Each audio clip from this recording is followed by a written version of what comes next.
Imagine for a moment a plane taking off from Los Angeles. Right. If its heading shifts just 3.5 degrees, I mean, that's almost nothing, right? It could land hundreds of miles off course. Think like Washington, D.C. instead of where it was meant to go. Wow, yeah. That small a change, a big a difference. Exactly. Or think about this athlete, struck in the face by a baseball bat, terrible injuries, skull fractures, a coma. Oh, man. But years later, he emerges as an academic All-American. I mean, how do these tiny shifts or these huge, awful setbacks lead to such incredible, almost unbelievable transformations? It's really fascinating, isn't it? And I think what's often overlooked in stories like that is how these seemingly small adjustments, you call them almost atomic, how they compound over time. They become the real levers for these extraordinary results. Right. So this deep dive, it's really all about pulling back the curtain on those subtle yet immensely powerful forces shaping our daily actions. And that's really our mission today, isn't it? To unpack the science, the strategy behind building lasting change, not just, the big heroic stuff, but the everyday things. We're going to explore what our sources reveal about turning intentions into actual consistent actions. And maybe why our focus on simple goals might actually be holding us back. That's a big one. Yeah. And how you, listening right now, can really become the architect of your own behavior patterns, just one tiny adjustment at a time. Okay, so let's start with this idea of atomic habits. It's not just that they're small.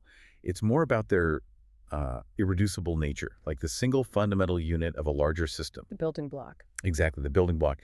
And the real insight here, what a lot of people miss, I think, is that these tiny actions often operate kind of below our radar. We don't even notice them. Yet they are the profound foundation for significant change. The challenge isn't always doing the big things.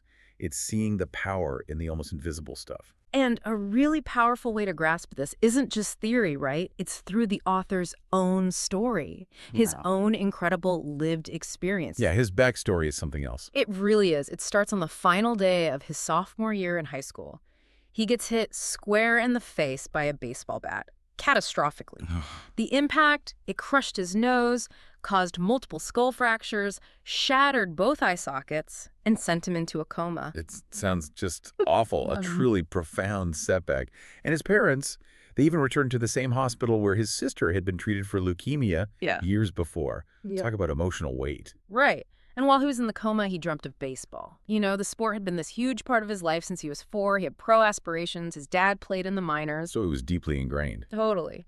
But his return to the sport, well, it was far from triumphant. He was actually the only junior cut from the varsity team, sent down to junior varsity. He talks about sitting in his car, just crying, feeling completely humiliated. But from that absolute low point, somehow, he eventually becomes the top male athlete at Denison University. Wow. Gets named an ESPN Academic All-American, one of just 33 players nationwide.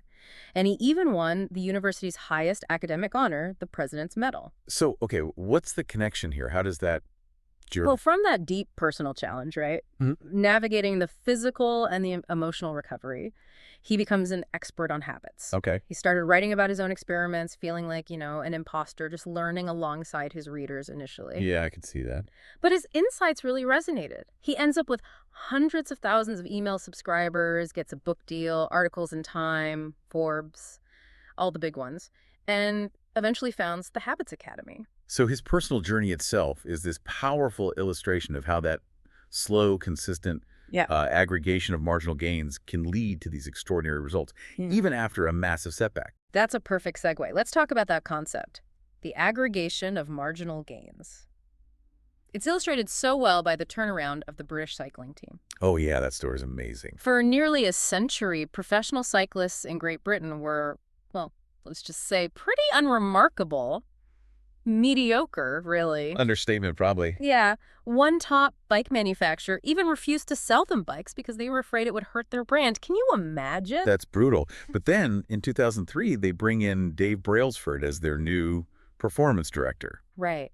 And his philosophy was, like you said, deceptively simple but revolutionary. The aggregation of marginal gains. He basically believed if you broke down everything that goes into riding a bike, and then improved each little tiny component by just 1%. Just 1%. The cumulative effect would be massive. And it worked, didn't it? They optimized everything. Bike seats, rider diets. They even tested different massage gels for muscle recovery. Tiny things you wouldn't even think of. Exactly. And the math behind it is pretty astounding. If you get 1% better each day for a year, you end up like 37 times better. Whoa. But conversely, if you get 1% worse each day, you decline almost to zero. Yeah, that's the scary side of compounding. It really shows how what starts as just a small win or maybe a minor setback, it compounds into something much, much bigger than we usually realize. And this brings us to a really crucial point that's often missed, I think. Your current outcomes, your weight, your bank account, whatever, they aren't really a reflection of your potential. They're just lagging measures of your habits. Lagging measures. Oh, okay, explain that. Well, your net worth is a lagging measure of your financial habits. Your weight, lagging measure of your eating habits. Your knowledge, lagging measure of your learning habits. You literally are what you repeatedly do. The results just show up later. Okay, that's a crucial distinction, so it's more about the trajectory than where you are right now. Exactly. Think about it. A millionaire who consistently spends more than they earn. Bad trajectory, despite the current wealth. Right. A broke person who manages to save just a little bit each month. That's a good trajectory. Time just magnifies that margin between success and failure in ways we often don't anticipate. But it's not always a straight line up, is it? Progress isn't linear, and this is where a lot of people get tripped up and quit. Oh, definitely. It's called the plateau of latent potential. You might put in weeks, maybe months of effort and see absolutely no tangible results. It feels like you're spinning your wheels. The valley of disappointment. Yeah. Sounds about right. But think about an ice cube. If you have a room that's heating up from, say, 25 to 31 degrees Celsius, Okay.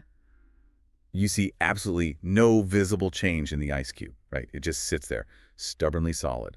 But all that work, all that energy, it's being stored. Mm. Then, at 32 degrees Celsius, boom, it melts. That's the breakthrough. So that's the overnight success people talk about. Exactly. People mistakenly call it that. But it's really the accumulation of all that stored, invisible effort finally breaking through that plateau. Your work wasn't wasted. It was just quietly compounding, waiting for that tipping point. Okay, so we've talked about the power of these tiny shifts, these atomic habits, and why sticking with them through that plateau of latent potential is so important.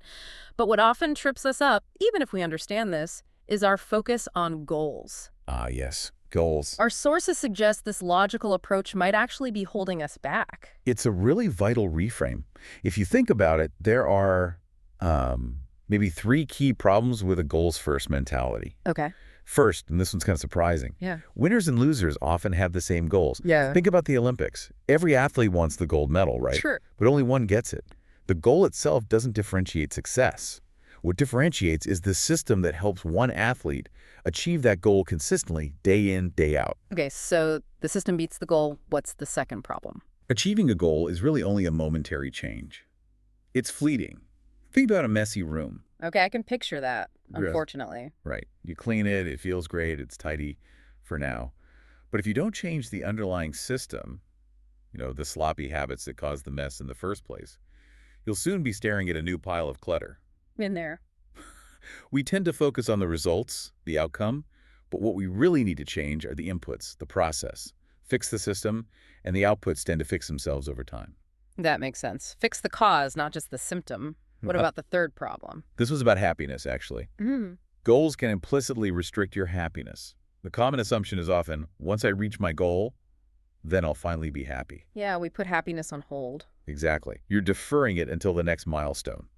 And goals create this kind of either-or conflict. Either you succeed and you're happy, or you fail and you're in disappointment. It's very black and white. So what's the alternative then? If not goals, what? The antidote is embracing a systems-first mentality. It means you fall in love with the process itself, not just the product or the outcome. Okay. When you do that, you don't have to wait for permission to be happy. You can feel satisfied anytime your system is running. Mhm. And a good system can lead to success in many different forms, maybe even ones you didn't initially envision. It's about finding joy in the actual doing. Finding joy in the process. I like that. And this leads us to maybe the most profound shift: identity-based habits. There are kind of 3 levels of change you can think about: changing your outcomes, changing your process, and changing your identity. Identity. Like who you believe you are. Precisely. Our sources argue pretty strongly that the most effective way to change your habits isn't just focusing on what you want to achieve, but on who you wish to become. So instead of saying, I want to run a marathon, You pivot to, I am a runner. It seems subtle, but it's a powerful difference because every action you take then becomes like a vote for the type of person you wish to become. I'll vote. Think about it. If you're proud of your hair, you'll naturally develop habits to care for it, right? If you're proud of your biceps, you're probably not going to skip an upper body workout. Once your pride gets involved, you'll fight to maintain those habits because they reinforce who you believe yourself to be. Ah, so the habit becomes part of your self-image. Exactly. The critical insight here is that true, lasting behavior change is fundamentally identity change. Habits matter most because they don't just change your results. They continuously edit and upgrade your beliefs about yourself. They shape you into the best version of who you aspire to be. Okay, that's a powerful idea. Let's dive into the mechanics then. How do habits actually work? Our sources break it down into 4 fundamental steps like a loop. Right, the habit loop. It's a continuous neurological feedback process. It goes cue, craving response, and reward. Cue, craving, response, reward. Okay, let's take the first one. The cue. Cue is the trigger. It's just a bit of information that predicts a reward is coming. Our prehistoric ancestors looked for cues for food, water, safety. Basic survival stuff. Yeah. Today, we look for cues that predict things like money, fame, social approval, satisfaction. And what's really insightful here is that you don't even need to be consciously aware of the cue for a habit to kick off. Really? So it can happen automatically? Totally. They often operate entirely non-consciously below the surface. Okay, so the cue is the trigger. Then comes the craving. What's that about? The craving is the motivational force. It's that deep feeling of wanting the reward the cue predicted. And this is where our understanding of dopamine gets really interesting. Ah, dopamine, the pleasure chemical, right? Well, that's how we used to think about it, but it's more nuanced. The deeper insight now is that dopamine is actually far more about anticipation. It's about the wanting, the drive, the motivation before you get the reward. So it fires up before the good thing happens. Exactly. The greater the anticipation, the greater the dopamine spike. Scientists even talk about the difference between wanting and liking. Wanting versus liking. Yeah. Think about Christmas morning as a kid. Sometimes the anticipation felt even better than opening the gifts, right? Or daydreaming about a vacation can feel more enjoyable than the actual trip sometimes. Yeah, I can relate to that. Your brain actually has far more neural circuitry dedicated to wanting rewards than it does to liking them. Yeah. This powerful wanting is what truly gets us to take action. Okay, wanting drives action. Then comes the response. That's the habit itself. Yep, the response is the actual habit or action you take. Right. But whether this response actually occurs depends on a few things. Yeah. How motivated you are, obviously, Sure. but also how much friction or difficulty is associated with the behavior and your actual ability to do it. Like, you can't dunk a basketball if you can't jump high enough, no matter how much you want to. Right. Ability matters. Opportunity matters. It's about opportunity just as much as desire. Yeah. And finally, the reward. The reward is the end goal of every habit. It serves 2 vital purposes. First, it satisfies that craving, gives you that immediate sense of contentment or relief. Okay. And second, it teaches your brain which actions are worth remembering and repeating in the future. Hey, that worked out well, let's do that again. So it closes the loop and reinforces the pattern. Exactly. This endless feedback loop cue, craving, response, reward, it's running constantly, often way below our conscious awareness.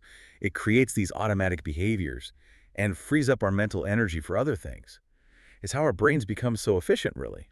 Okay, so if we understand this loop cue, craving, response, reward, how do we actually use it? This leads us to the 4 laws of behavior change. Let's start with law 1, make it obvious. Right. The first step in changing any behavior is always awareness. You have to see it first. Carl Jung had that great quote, "Until you make the unconscious conscious, it will direct your life and you will call it fate." Ooh, I like that. So how do we make the unconscious conscious? Well, one simple technique our sources recommend is starting with a habit scorecard. Just write down your current habits, no judgment, just list them out. Like, after I wake up, I check my phone. When I get stressed, I grab a snack. Just noticing the patterns. Exactly. Shining a light on them, seeing what you didn't even realize was a routine. That seems like a good starting point. And then there's this thing called pointing and calling from the Japanese railways. Yeah, it's remarkable. It's a safety ritual. Train operators literally point at important signals or instruments and call out the status aloud. Signal is green, or they state the exact speed. Why do they do that? It forces conscious awareness. It transforms an unconscious action into a conscious one. And apparently, it reduces errors by up to 85%. Wow. That's huge. My wife actually does something similar when we're packing for a trip. She'll verbally call out, got my keys, got my wallet, got my glasses, got my husband. Huh, see? It works, and you can apply this to yourself, especially for curbing bad habits. If you're about to grab that extra cookie, try saying out loud, I'm about to eat this cookie, but I don't need it. Eating it will cause me to gain weight and hurt my health. Oof. Saying it out loud like that. It makes the consequences, which are often delayed and abstract, feel more immediate and real. Mm-hmm. Hearing yourself say it adds a layer of friction. Yeah, definitely a layer of accountability to yourself. Okay, another strategy is implementation intentions. What's that about? This is about giving your habits a specific time and a specific place to live in the world. It makes them concrete. The formula is super simple. I will behavior at time and location. Okay, give me an example. I will meditate for 1 minute at 7 a.m. in my kitchen. Or I will study Spanish for 20 minutes at 6 p.m. at my desk. It takes the ambiguity out of it. And our sources say people are more likely to actually follow through if they use these intentions. Significantly more likely. And interestingly, people are often more motivated to take action at these fresh start times, first day of the week, month, year. It's like a natural psychological nudge. The Monday effect. Okay, building on that, there's habit stacking. Right. This is about linking a new habit you want to form to a current habit you already do consistently without even thinking about it. Like what? Well, the formula is, after current habit, I will new habit.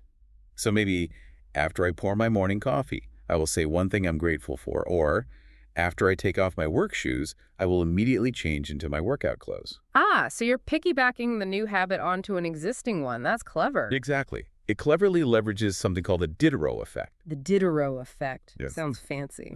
Yeah. It's named after this philosopher, Diderot. He got a beautiful new scarlet dressing gown and suddenly felt like all his other possessions looked shabby in comparison. So he ended up buying new chairs, a new desk. One purchase led to another. Okay, I see the chain reaction, like buying a new dress and suddenly needing new shoes and earrings to match. Exactly that. It's that chain reaction of consumption, or in our case, behavior. Yeah. One habit triggers the next. Okay, and then there's designing your environment. This seems huge for making cues obvious. Oh, it's absolutely crucial. Making the cues for your good habits obvious, visible, almost unavoidable. Put your medication right by the bathroom faucet. Leave your guitar out in the living room, not hidden in the closet. Put your stationery on your desk so it's easy to write that thank you note. Fill water bottles and place them around the house. Like making the healthy choice the easy, obvious choice. Precisely. You know the story about the Schiphol airport urinals? No. Should I? Well, they etched a tiny image of a fly near the drain in the urinals. A fly? Why? It gave men something to aim at, and apparently it drastically reduced spillage. Cleaning costs went way down. It's a perfect example of a small, obvious cue leading to a big behavioral change. Okay, that's memorable. So the environment itself becomes the cue. Totally. You become the architect of your life, not just a passive participant reacting to whatever's around. The context is the cue. Habits get deeply associated with the entire environment, the room, the time of day, the people around you. Which is why changing habits can be easier in a new environment. Exactly. You escape those old, ingrained triggers and cues. It's like a fresh start. This is also why insomniacs are often told to only get into bed when they're actually tired, to associate the bed only with sleep, not with tossing and turning or watching TV. That makes perfect sense. And if you can't get to a totally new environment, Then you redefine or rearrange your current one. I really like the mantra, one space, one use. one space, one use. Yeah.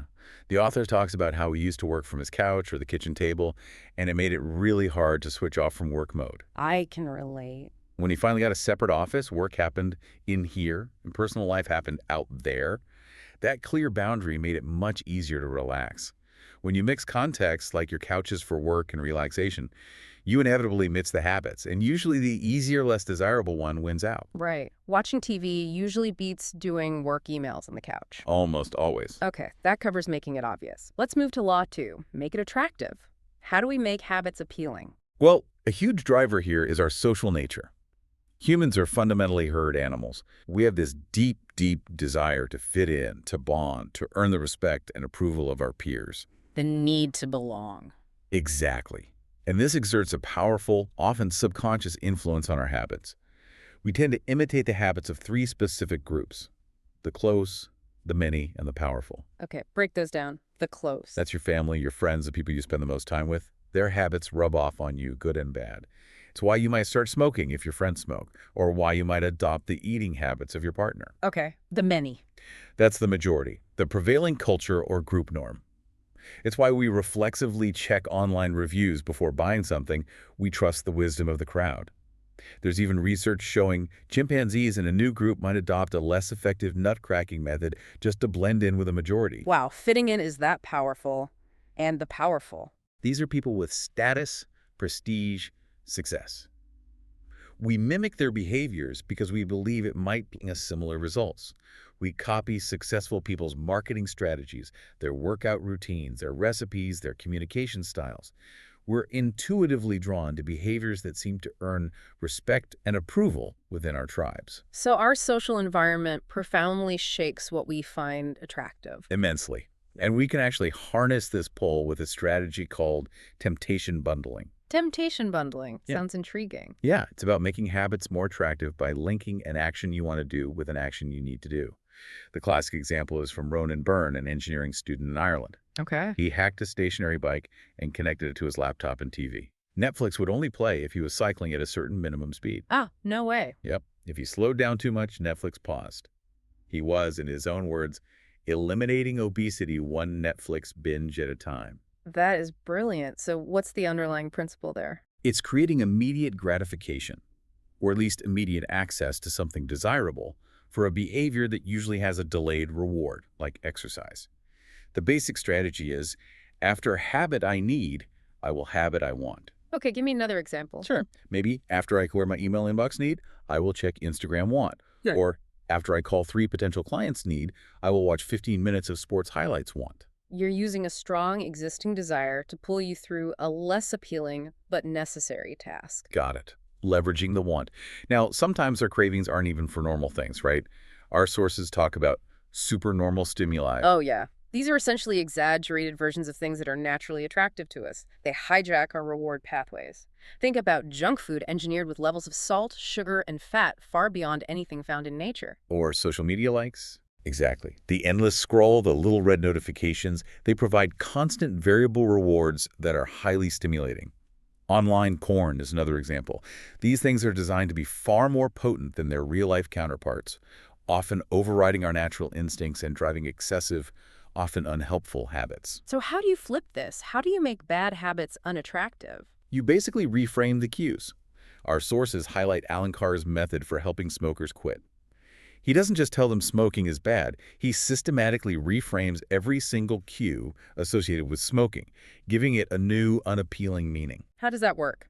So instead of thinking a cigarette will relieve my stress, he hammers home the idea smoking does not relieve your nerves, it destroys them. Or it's not a pleasure, it's poisoning yourself. By the end of his program, the whole act of smoking is meant to seem utterly unattractive, maybe even repulsive. You change the association. Change the feeling associated with the cue. Okay, let's move to Law 3. Make it easy. This one's pretty fundamental. It taps into the law of least effort.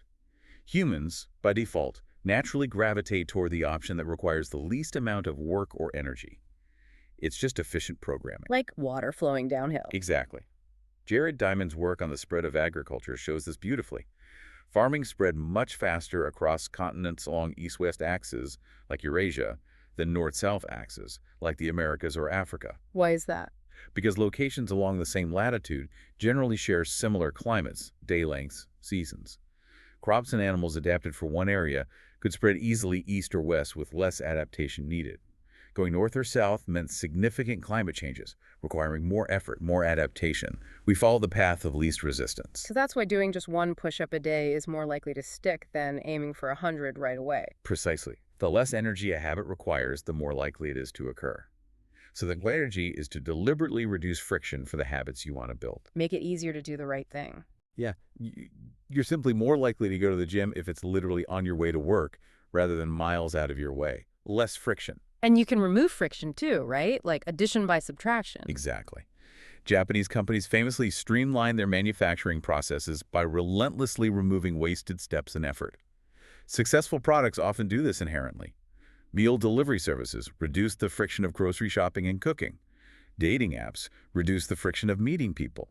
Voice assistants reduce the friction of finding and playing music. They automate, eliminate, or simplify steps. making the desired action almost effortless. Okay. Another tactic mentioned is priming the environment for future use. What does that look like? This is about setting up your space now to make the next action easy. Oswald Knuckles, an IT developer mentioned in the book, talks about resetting the room. When he finishes watching TV, he puts the remote back where it belongs, arranges the pillows neatly, folds the blanket. So it's just about being tidy. Not just tidy. The purpose isn't only cleaning up from the last action, but preparing for the next one. When he walks back into the living room later, it's ready. He's proactively creating convenience for his future self, reducing the friction to start the next activity. Ah, setting up your future self for success. I like that. Yeah, lay out your workout clothes the night before, chop up vegetables on the weekend for easy weeknight meals, put your drawing tools or your journal right on your desk where you'll see them. It's about these small choices, these decisive moments, isn't it? The choice between cooking or ordering takeout, driving or biking. Absolutely. Those small choices often determine the trajectory of your entire day or even week. Twyla Tharp, the famous dancer and choreographer, has this great ritual. Her commitment isn't necessarily to do the whole workout, but simply to hail a cab each morning to go to the gym. Just hailing the cab. That's the non-negotiable entry point. Once she's in the cab, the rest follows much more easily. It makes the start incredibly easy. Which leads perfectly into the 2-minute rule. Yes, this is such a practical one. The rule is, when you start a new habit, it should take less than 2 minutes to do. 2 minutes, that's it. That's it. So read before bed each night becomes read 1 page. Do 30 minutes of yoga becomes take out my yoga mat. Run 3 miles becomes put on my running shoes.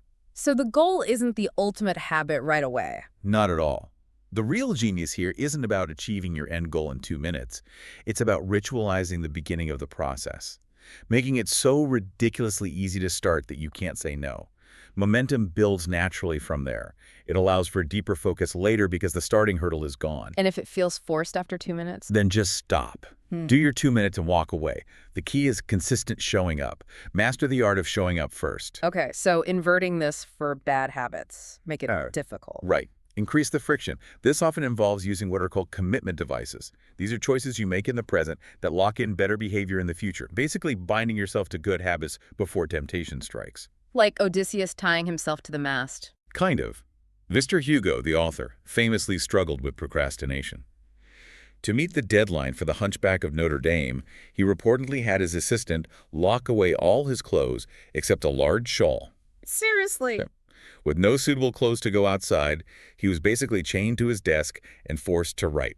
That's a commitment device. That's extreme, but I get the point. What are some modern examples? My friend Nirol uses a simple outlet timer that cuts off his internet router automatically at 10 p.m. every night. It's a clear signal that work time is over, time for bed. No willpower needed in the moment. Automating the decision? Exactly. Or ordering only half your meal at a restaurant and asking them to box up the other half immediately.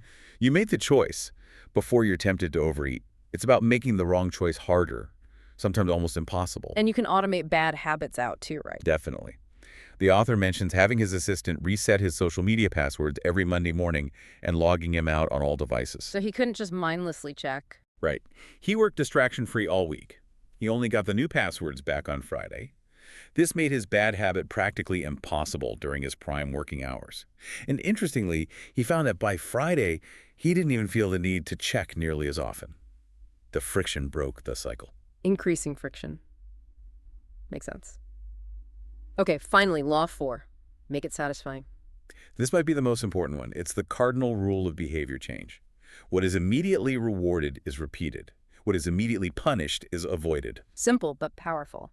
The challenge is, our brains are fundamentally wired to prioritize immediate rewards over delayed ones. This often works against us when building good habits, which usually have a cost now and a benefit later. While bad habits are often the opposite: reward now, cost later. Precisely. There's a fantastic example of this from a hand-washing study in Karachi, Pakistan. Stephen Luby and his team were working in neighborhoods where hand-washing rates were dangerously low, despite people generally knowing it was important for health. So knowledge wasn't enough. Nope. Consistency was the major issue. So what they did was partner with Procter & Gamble to provide free Safeguard soap. Now, Safeguard wasn't just any soap. It was considered a premium soap there. It foamed up really easily. It smelled great. Yeah, so it felt nice to use. Exactly. It made the act of hand washing instantly more pleasurable. The positive sensory feedback The rich foam, the pleasant scent offered an immediate small reward. And did it work? Dramatically. Yeah. Within months, hand-washing rates soared, and the health of children in the area significantly improved lower rates of diarrhea and pneumonia. It highlighted that core challenge. Good habits often have an immediate cost, effort, time, but a delayed, often invisible reward, better health. Bad habits have an immediate reward, taste, stress relief, but a delayed cost. So the solution is to hack the reward system. Yes, add some form of immediate pleasure or satisfaction to your good habits and maybe some immediate pain or cost to your bad ones. Bridge that gap between immediate and delayed outcomes. How can you add immediate satisfaction? One idea is to create a sort of loyalty program for yourself. Let's say you want to save up for a cool leather jacket. Every time you skip a frivolous purchase you didn't really need, immediately transfer the money you saved into a separate savings account specifically labeled Leather Jacket Fund. Okay, so you see the progress right away. Yeah. Or if you successfully avoid eating out for lunch all week, transfer $50 into a trip to Europe account on Friday. The key, though, is that the short-term reward should reinforce your desired identity, not conflict with it. So reward yourself for exercising with a relaxing massage, maybe, not with a giant ice cream sundae if your goal is weight loss. Keep the reward aligned with the identity. Got it. What about habit tracking? Oh, habit tracking is huge for satisfaction. Simply marking an X on a calendar each day you complete your habit. It's incredibly simple, but it provides a powerful, satisfying visual cue. You see the streak building? Exactly. It's tangible proof of your progress. Yeah. It reinforces your commitment.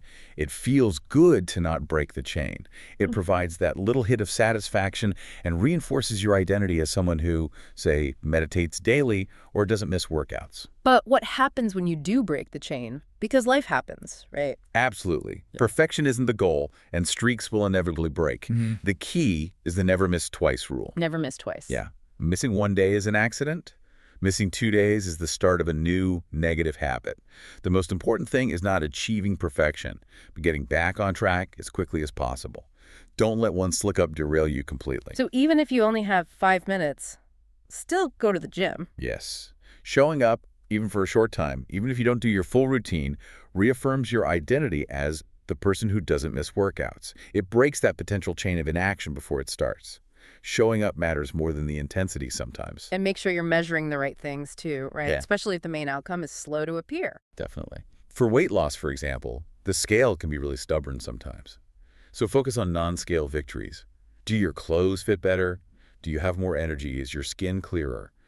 Any measurement that gives you signals of progress, even small ones, is incredibly valuable for sustaining motivation and providing that feeling of satisfaction. Okay. Now, how do you invert this law for bad habits? How do you make them unsatisfying immediately? One powerful way is to introduce an accountability partner. Just knowing that someone else is watching, someone you respect, creates an immediate social cost if you fail to act. Like you don't want to let them down? Exactly. Comedian Margaret Cho, for instance, apparently made a pact with a friend to write a new joke or song every single day. They hold each other accountable. Thomas Frank, another example from the sources, had his assistant reset his social media passwords weekly, leveraging that external accountability to break his distraction habits. So someone else keeps you honest. Yeah. And you can formalize this even more with a habit contract. A habit contract, like a legal document. Sort of. It's a formal agreement, usually written down and signed, maybe with an accountability partner, that clearly outlines the consequences if you fail to stick to your desired behavior. And crucially, those consequences should be public and painful enough to act as a real deterrent. Painful how? Well, Brian Harris, an entrepreneur mentioned in the sources, created a fitness contract signed by his wife and his personal trainer. It stated that if he failed to log his food intake or weigh himself daily, he would have to pay his trainer $200 and dress up in a full work attire, including a blazer, for the entire next day, even on weekends. Wow. That's specific and unpleasant. Right. It makes the costs of violating your promises immediate, public, and painful. It adds that instant dissatisfaction to skipping the desired habit. Okay, those 4 laws make it obvious, attractive, easy, satisfying, provide a really solid framework. Now let's get into some advanced strategies for continuous improvement. Starting with talent and genes. This is always a big question. Yeah, nature versus nurture and habit formation. It's fascinating. Think about Michael Phelps, maybe the greatest swimmer ever, versus Hicham Garouge, one of the greatest middle-distance runners. Yeah. Both incredible athletes, right? Absolutely top tier. But physically, they're totally different. Phelps is tall, long torso, relatively short legs, perfect for swimming. El Garouge is much shorter, lighter, ideal for running. So what does that tell us? Genes dictate everything. Not quite. The critical insight here, I think, is that genes don't determine your destiny. They determine your areas of opportunity. They predispose you, but they don't predetermine you. They set the range, maybe. Kind of. Hmm. Your genes influence a lot your personality traits, like the big five. Openness, conscientiousness, extroversion, agreeableness, neuroticism. They influence your likelihood of addiction, your tolerance for risk. The key isn't to fight your genes, but to direct your effort toward the right game areas that both genuinely excite you and naturally align with your inherent skills and predispositions. Play a game where the odds are in your favor. Okay, but how do you figure out what that right game is? Especially if you're not an obvious world-class athlete type. Well, the most common approach is trial and error. Our sources call it the explore-exploit trade-off. Explore, exploit. Yeah. In the beginning of a new domain, career, hobby, whatever, you should probably spend time exploring lots of different possibilities. Think about dating different people or taking a variety of classes in the liberal arts education.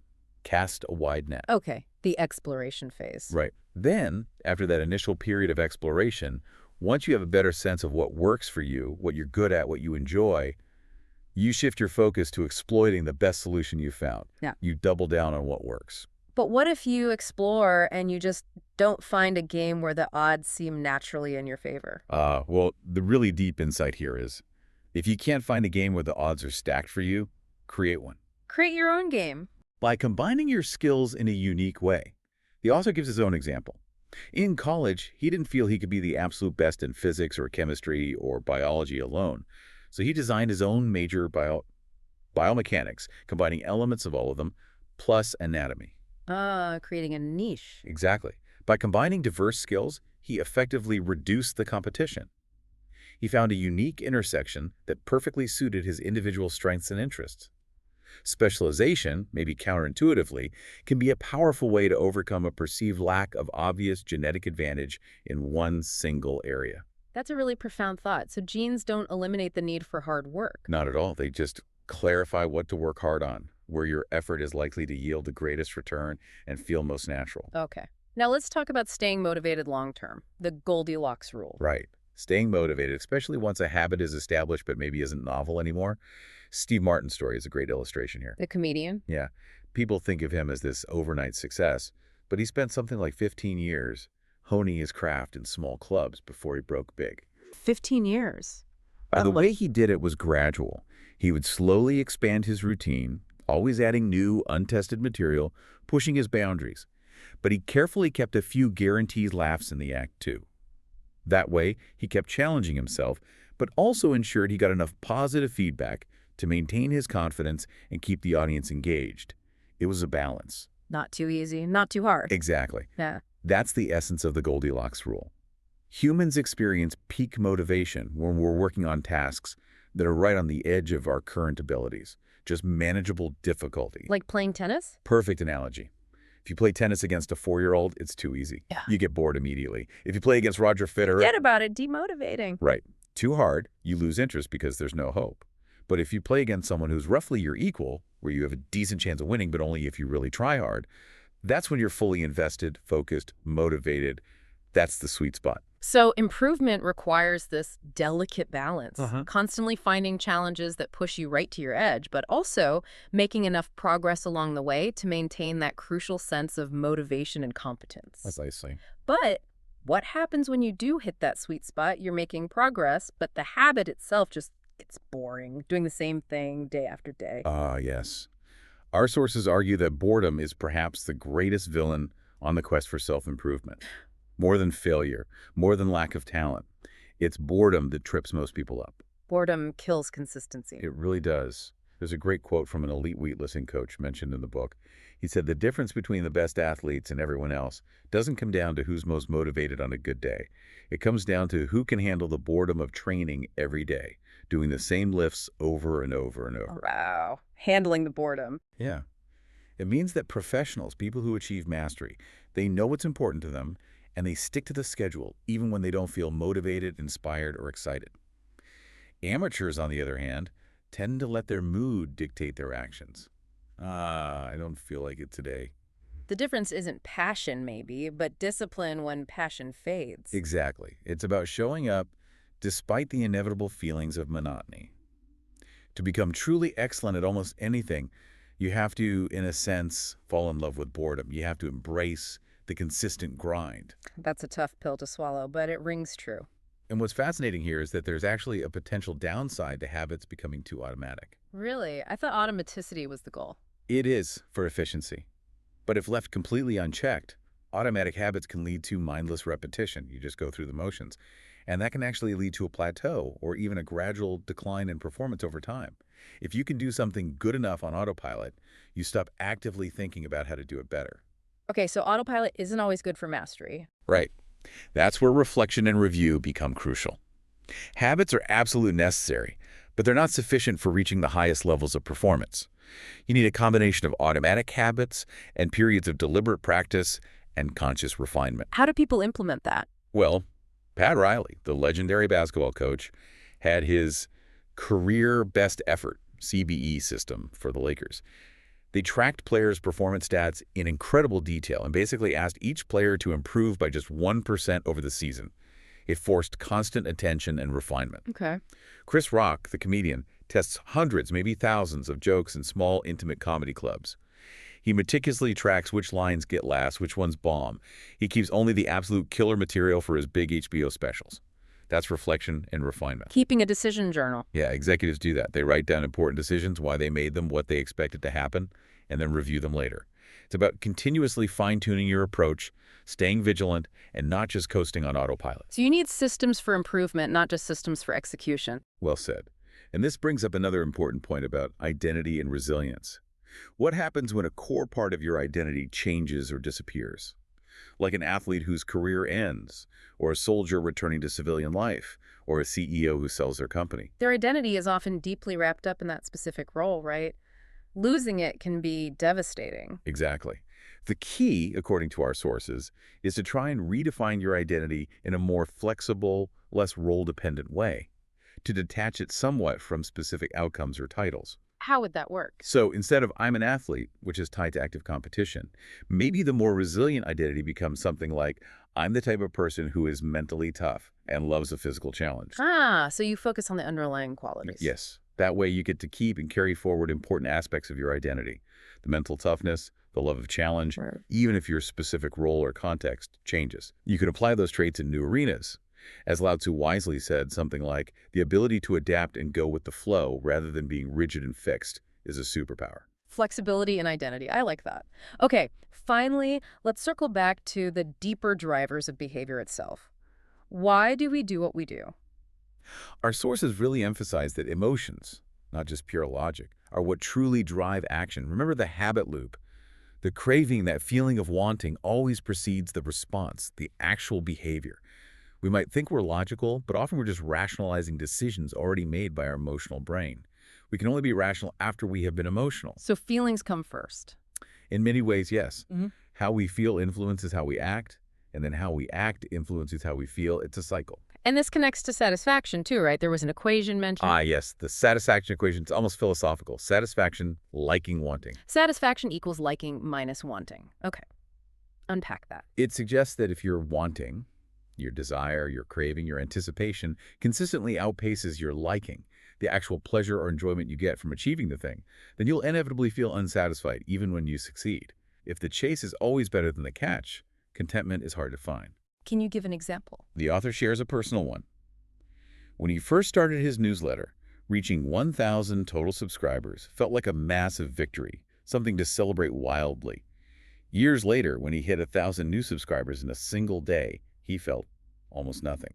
Why the difference? His expectations, his level of wanting had shifted dramatically. The external achievement was bigger, but because his internal benchmark had moved so much, the liking didn't keep pace with the wanting. It illustrates how profoundly our expectations shape our actual felt satisfaction. So managing expectations is key to feeling satisfied. It's a huge part of it. And we connect this back to the bigger picture of habit formation. Desire initiates and pleasure sustains. Wanting gets you started. Liking keeps you going. Wanting and liking, the two drivers. Exactly. If a habit isn't desirable in some way, even if it's just avoiding pain, you have no reason to start it. But if it isn't enjoyable or satisfying in some way, even if it's just the satisfaction of progress, Mhm. you have no reason to repeat it. Feeling motivated gets you to act initially, but ultimately feeling successful and satisfied is what gets you to come back again tomorrow. Wow. Okay, we have covered a lot of ground today. We've really navigated the intricate world of habits, haven't we? From their tiny atomic origins all the way up to their profound impact on our lives. Yeah, it's been quite a journey. We saw how shifting focus from just outcomes to the underlying systems is crucial, how embracing identity-driven change can be so powerful. And understanding that habit loop cue, craving, response, reward, and the four laws that help us manage it. Make it obvious, make it attractive, make it easy, make it satisfying. And remembering that the journey to mastery, it isn't always about constant excitement or novelty. It's often about that profound dedication to the process, showing up, especially maybe when it becomes mundane, falling in love with boredom almost. Right. So, as we wrap up, let's leave our listeners with a final thought to chew on. You mentioned Seneca earlier. Yeah, yes. Seneca, the Stoic philosopher, wisely put it, being poor is not having too little. It is wanting more. Being poor is not having too little. It is wanting more. So, the provocative thought for you listening is this. How might consciously shifting the balance between your own wanting and your liking of your daily experiences, the small things, the process itself, how might that fundamentally reshape your sense of contentment and drive your path forward, maybe even more than chasing the next big external achievement? Shifting the balance between wanting and liking. It's a subtle but potentially really powerful reframing for your everyday life. Something to think about.